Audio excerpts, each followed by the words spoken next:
Isgutan ni Sir Edward. This is a book, no? Leviathan, or the matter, form, and power of a commonwealth, ecclesiastical, and civil.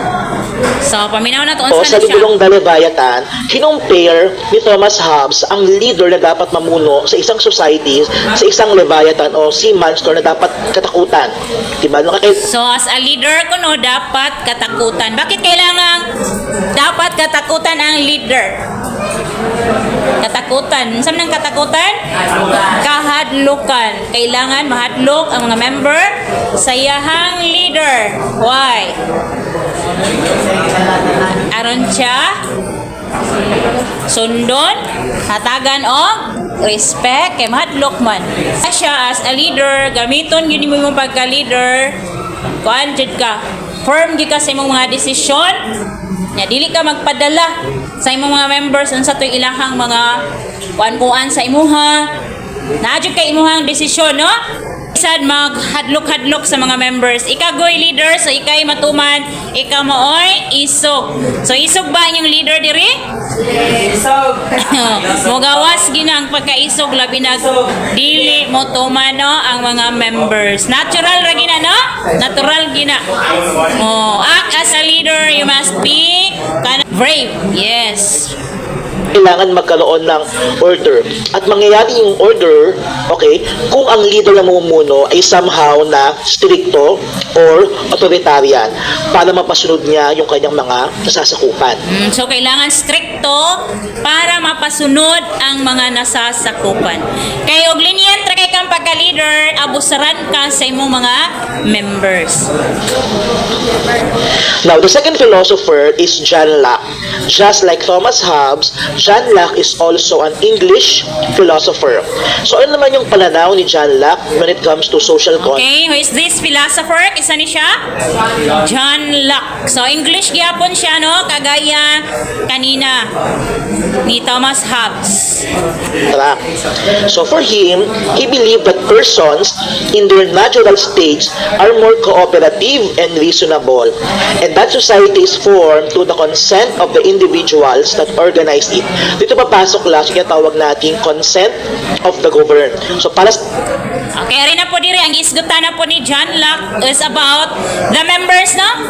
So, as a person ko, no, we are cooperative. Natural state na nato nga, kung unsay order nga ihatag sa tuwa sa tong leader, motuman ta. Kaya nga naman, kuan man ta, we are cooperative. Natural state na nato. Tingali, og dili cooperative ang member, dili na siya human. Jam na siya. Hayop. Wala man kay hayop dire. We are all humans here. Are we? Oh, human tatanan diri. So naata aning gitawag og natural state that is cooperative. Another. sa kanya, ang tao likas na mabuti. So bumubuo sila ng isang lipunan na mayroong consent o may pahintulot mula sa kanila. So parang ano siya, medyo opposite ni Thomas Hobbes. Diba? Remember, kay Thomas Hobbes, ang tao daw ay punong-puno ng desire, selfish, makasarili. At kung walang government o walang society, magkakaroon ng ng disorder, magkakaroon ng chaos, kaya kailangan ng society. So according to Thomas Hobbes, ang mga tao po, no, greed. Sama na. Mga batig-batasan mo nang kailangan na ajoy leader. Pero si John Locke lahi. Ang mga tao po, no, kay mga buotan. So asa kay insaktuan nila? Para naman kay John Locke, ang tao daw ay likas na mabuti. Okay? So, binubuo daw ang society o ang lipunan na may pahintulot o may consent yung mga mamamayan o yung mga tao. Now, Locke's social contract is a covenant o kasunduan among individuals to cooperate and share the burden of upholding the welfare of the society. Now, remember, isa sa mga magandang sinabi rin ni Thomas Hobbes that people have the rights to overthrow. Hala? Ipass your paper. Kay collect. Isa may manama. Kalso, mana ka day? Wala pa? Busy Hilardo man na. Okay, kay kulik Hilardo. Akamundo ha Brazil.